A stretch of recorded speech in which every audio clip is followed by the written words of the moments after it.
Ассалаумағалейкум, құрметті достар, сіздермен бірге мен Ақниет Нұрланұлы. Арнада видео шықпағанына бір аптадан астам уақыт өтті. Бүгін міне өз қорамдағы жаңалығымен бөлісе тұрайын деп шештім. Өткен жолғы видеода шөп туралы видео шығарған болатынмын. Ол видео жақсы қаралым жинапты. Комментарий жазып, қолдап жатқандарға үлкен рахмет. Бүгін тағы да шөп алдым, 200 пресс, бірінші орық жоңғышқа 1000 теңгеден алдым.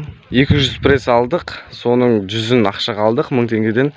Ал қалғанын болса, өткен жолғы видеода сіздерге көрсеткен болатынмын. Бір шведский бучок көрсеткенмін. Көрмегендер болса суретін көрсетіп қойын.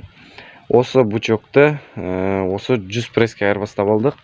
Яғни 100 000 теңгеге бағалап 100 пресс алдық 1000 теңгеден. Сол бучок кезінде, бұзау кезінде 70 000 теңгеге алғанбыз.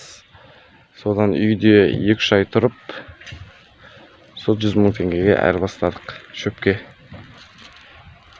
Осындай пресстер. Міне уже ценовалға жинап қойдым. Ценовалда барлығы 500 пресстей болды. Міне осы ценовалға жинап қойдым. Егер де осы ценовалды қалай соққаным туралы видеоны көрмеген болсаңыз, сілтемесін төменде описанияға и комментарийға қалдырып кетем, сол жерден көре аласыздар. Қанша метр кетті, бір қадасы, қанша метр, қанша строфила, қанша рейкі, қанша шифр, қанша теңге кетті, барлығын толық түсіндіріп айтқан болатынмын.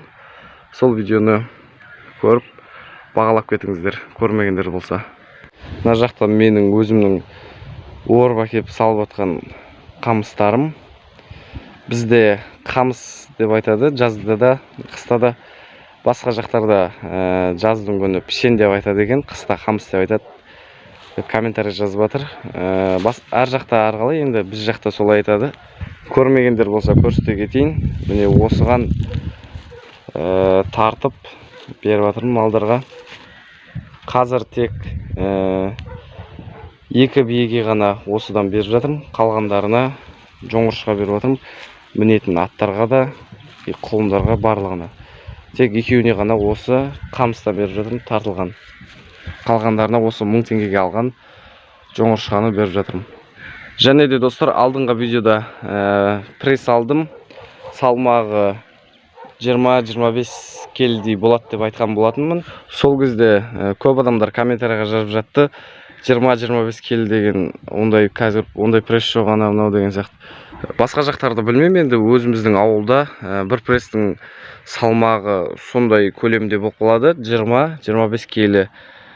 Енді одан да жеңілдер бар, бірақ именно біз алған пресс салмағы сондай 20-25 келіден салмағы аз болса, ол қандай пресс екенін білмедім.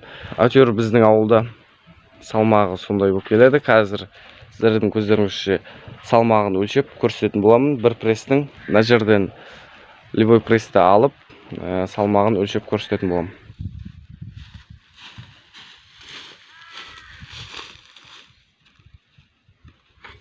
Міне достар, бір пресс әкеп қойдым. Енді қазір мына таразбен өлшейтін боламын. Бұл адам өлшейтін тараз. Бұның үстіне қойған ыңғайсыз. Толық салмағын өлшей алмайды. Сондықтан мен осының үстіне қазір өзім бірінші салмағымды өлшеп аламын.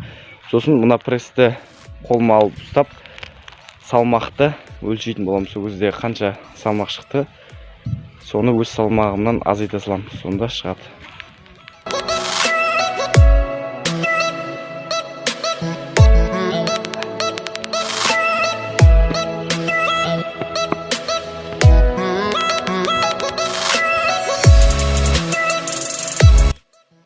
Міне достар, өздеріңіз көргендей бір пресстің салмағы 21 келіден асты. 25 келі деген ішлей көп болып кетіпті, бірақ орта есеппен алғанда бір пресстің салмағы 20 келі болып тұр. Сіз де өз прессіңіздің салмағын жаза кетіңіз, басқалар қызықтап біліп отырсын. Олай болса достар, менің видеом өз соңында келіп жетті. Егер де видео ұнаған болса, лайк басып, арнаға жазылып, қазақ тілді арнаны қолдай отырыңыздар. Алда дағы қызықты пайдалы видеолар болады. Келесі кездескенше аман сау болыңыздар.